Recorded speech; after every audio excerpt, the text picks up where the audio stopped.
The sun was slowly falling behind the far Texas hills, spreading a warm orange glow across the dry land.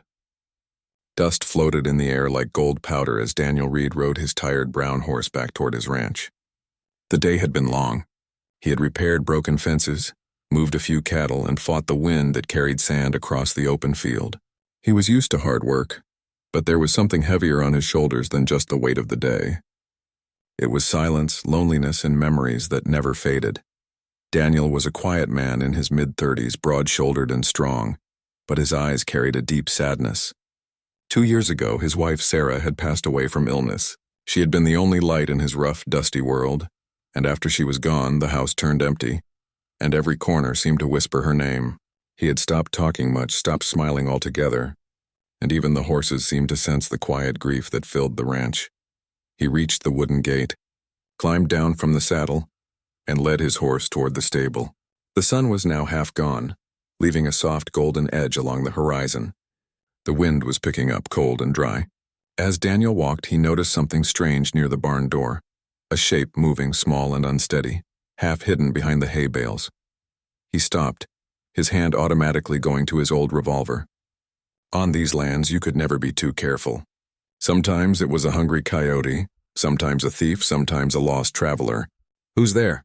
he called out. His deep voice echoed through the empty field. No answer. He took a few steps closer. The horse snorted nervously. He moved around the hay pile slowly, ready for anything. But when his eyes adjusted to the shadow, his breath caught in his chest. It wasn't an animal or a thief. It was a young woman. She looked weak, dirty, and frightened. Her clothes were torn and covered in dust. A long, thin cloth was wrapped around her head and face, leaving only her eyes visible. Her hands were trembling, and her boots looked worn out from a long walk. She seemed like someone who had been running from something, or someone, for a long time. Daniel lowered his gun at once. "Ma'am?" he said softly. "You all right?" The woman backed away, clutching the cloth tighter around her face. Her voice came out low and frightened. "Please, don't take the cloth off." Daniel froze. He had seen fear before, in people and animals, but not like this. Her voice wasn't just scared. It was broken. Like someone who had lost everything, he spoke gently. "I ain't gonna hurt you. You hungry?" She hesitated. Her eyes darted toward the small ranch house behind him. Then she nodded slowly. Daniel sighed, holstered his gun, and said quietly, "Come on. Let's get you something to eat." He led her inside. The small house was plain but clean.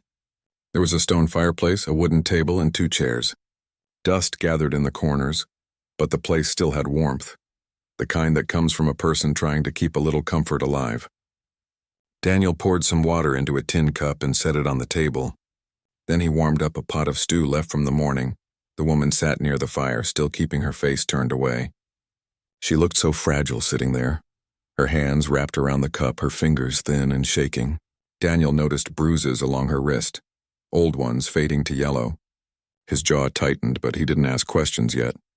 "Eat," he said, sliding the bowl toward her. She picked up the spoon slowly, as if unsure if she was allowed. Then she began to eat. She ate fast, like someone who hadn't had a proper meal in days. Daniel didn't say anything. He just watched quietly, wondering what kind of road she had walked to end up here. After a while, he said, "You got a name, miss?" She didn't answer at first. Then she whispered, "Anna. That your real name?" he asked kindly. Her hand froze over the bowl. "It's the only name I have now," Daniel nodded. "All right, Anna, you can stay the night if you need. I've got an empty room." Her eyes lifted slightly. "I'll be gone by morning." "I don't want to cause trouble," he shrugged. "You ain't trouble till you make trouble." His voice was calm but carried a quiet firmness that made people feel safe. "Rest easy. Nobody's going to bother you here."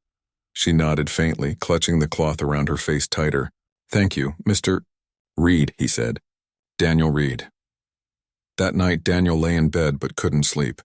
The wind outside was whistling through the cracks in the wooden walls, and the old floor creaked with every gust.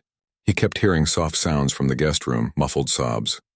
He turned over, staring at the ceiling. Something about the woman's presence had shaken him.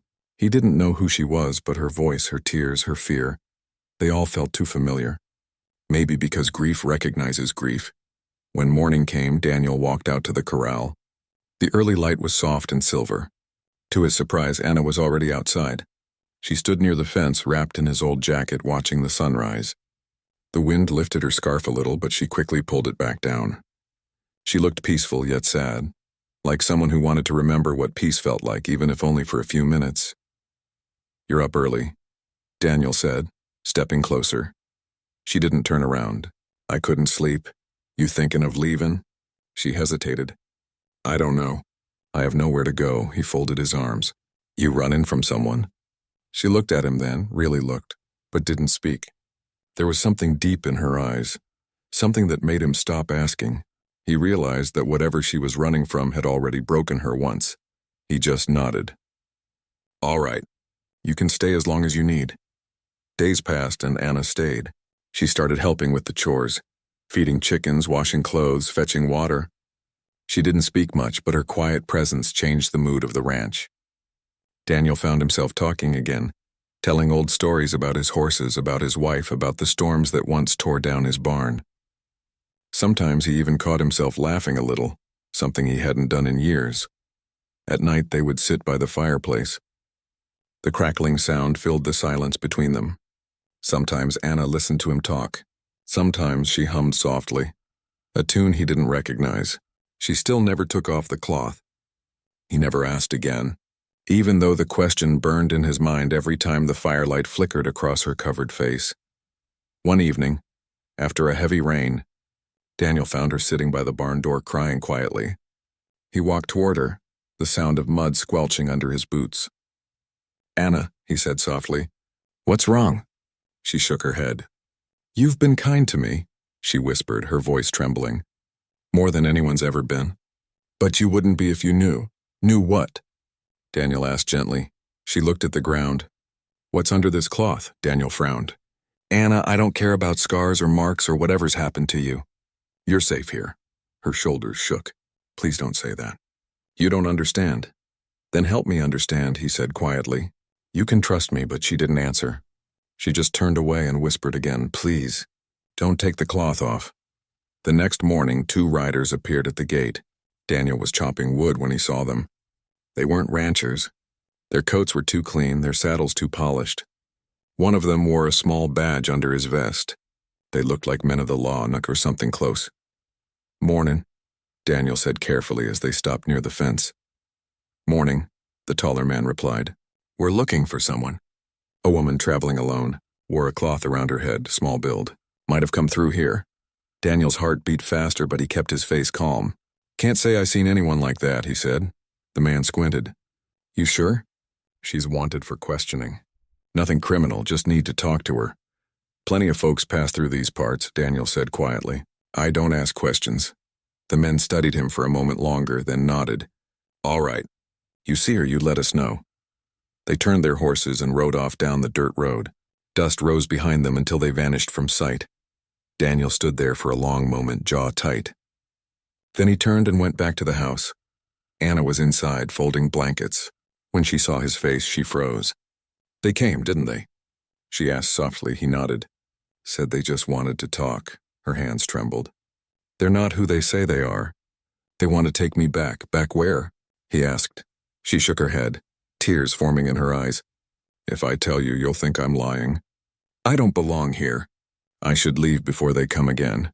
Daniel stepped forward. "You ain't going anywhere till you tell me the truth." She looked up at him, scared and sad all at once. "You won't want to help me after this." "Try me," he said gently. Her lip quivered as she whispered, "If you see my face, you'll understand everything. And you'll wish you hadn't helped me." Daniel's heart pounded. "Anna, whatever it is, I can handle it." She stepped back toward the wall, clutching the cloth around her face. "You don't know what you're saying." "I know what I see," he said softly. "A woman who's been hurt, scared, alone. And I ain't letting you walk out there again." Tears streamed down her face. "Please, Daniel." "Don't take it off." But he couldn't bear not knowing anymore. He moved closer, slowly trying to calm her. "It's all right. You can trust me. Whatever you're hiding, it don't change who you are." His hand reached out gently, and before she could stop him, he lifted the edge of the cloth. For a moment, time froze. The firelight flickered across her face. and Daniel's breath left him as if the wind had been knocked out of his chest. What he saw beneath the cloth broke every piece of calm he had left, and changed everything he thought he knew about.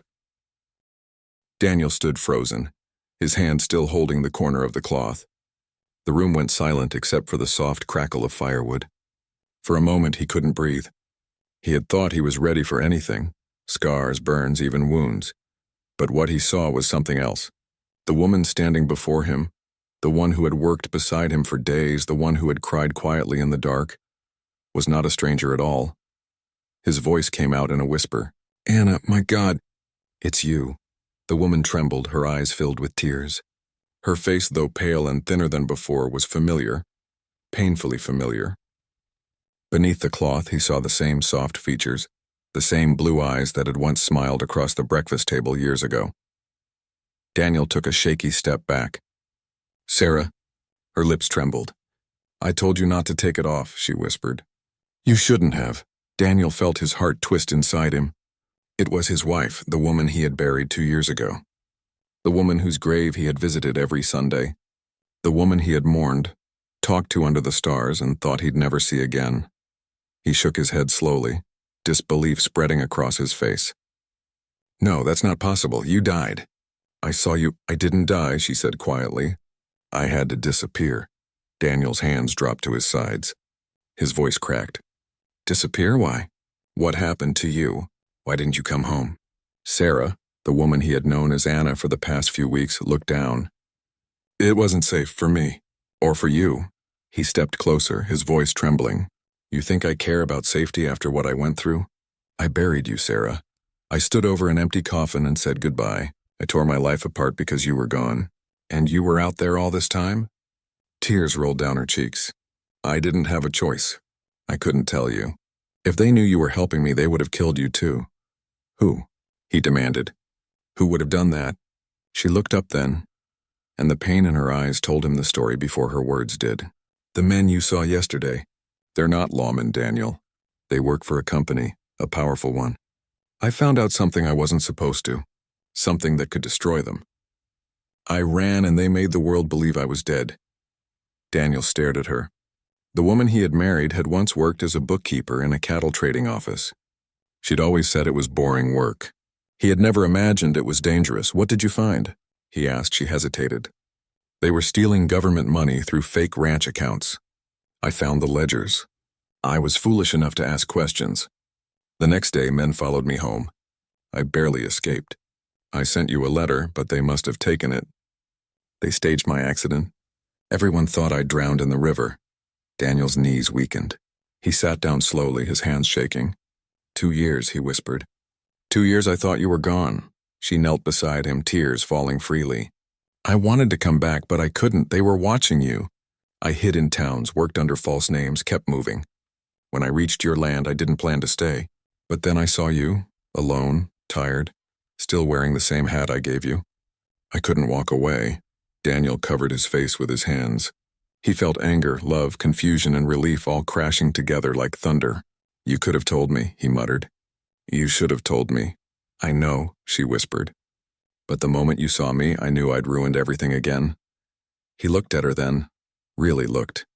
She was thinner, older, worn by fear and running, but beneath all that she was still his Sarah.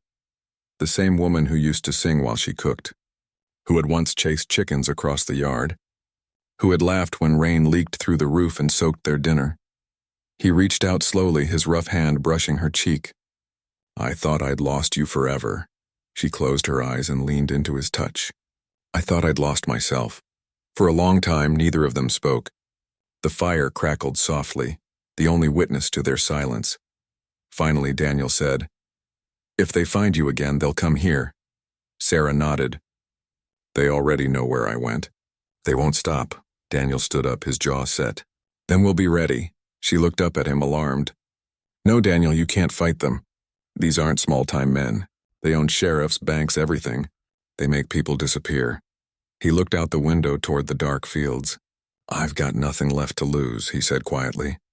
"Except you, and I already lost you once." That night, Daniel prepared like he hadn't in years. He loaded the rifle, checked the locks, and led the horse to the barn in silence. Sarah tried to stop him, but he didn't listen. He wasn't planning to fight, not unless he had to, but he wasn't about to be caught helpless again. When morning came, the world outside was still and gray. Sarah was already awake, packing a small bag. "You're not running again," Daniel said firmly. She looked up, her eyes soft but steady. "If I stay, you'll die because of me. They don't forgive loose ends." He walked to her slowly. "And if you leave, I'll die anyway, just slower this time." Tears filled her eyes again.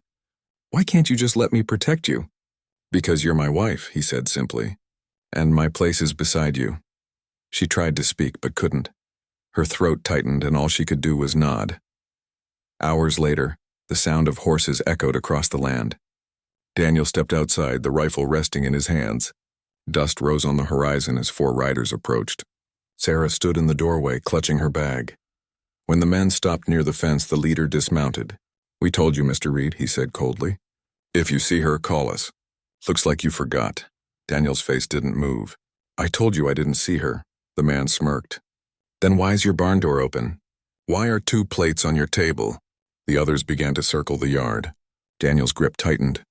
"Don't do this," Sarah whispered behind him. The leader drew his gun slowly. "Step aside, cowboy. We'll take her and you can go back to your fences." Daniel didn't move.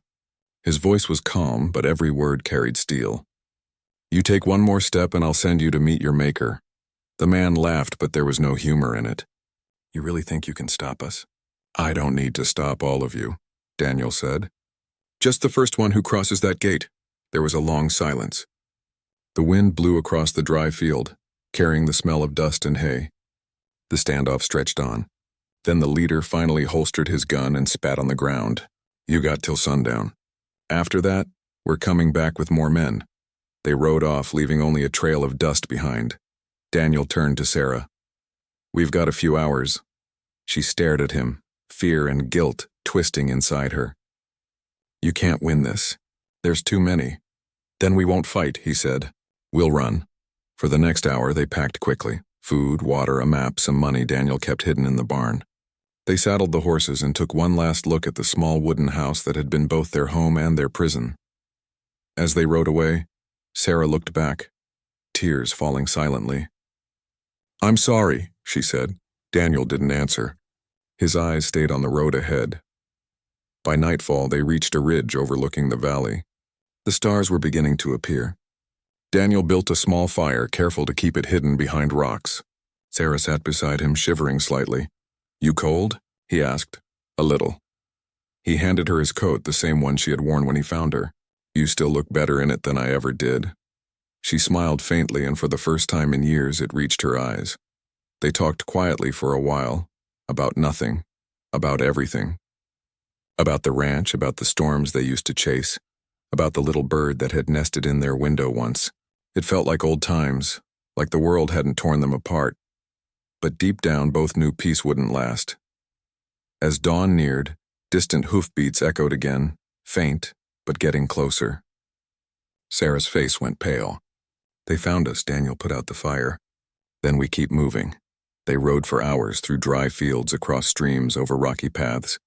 The men behind them didn't stop. Every time they slowed, the sound of pursuit grew louder. At last, near an old abandoned mine, Daniel pulled the horses to a stop. "This is it," he said quietly. "We split here." Sarah shook her head. "No, they'll expect us to stay together," he said.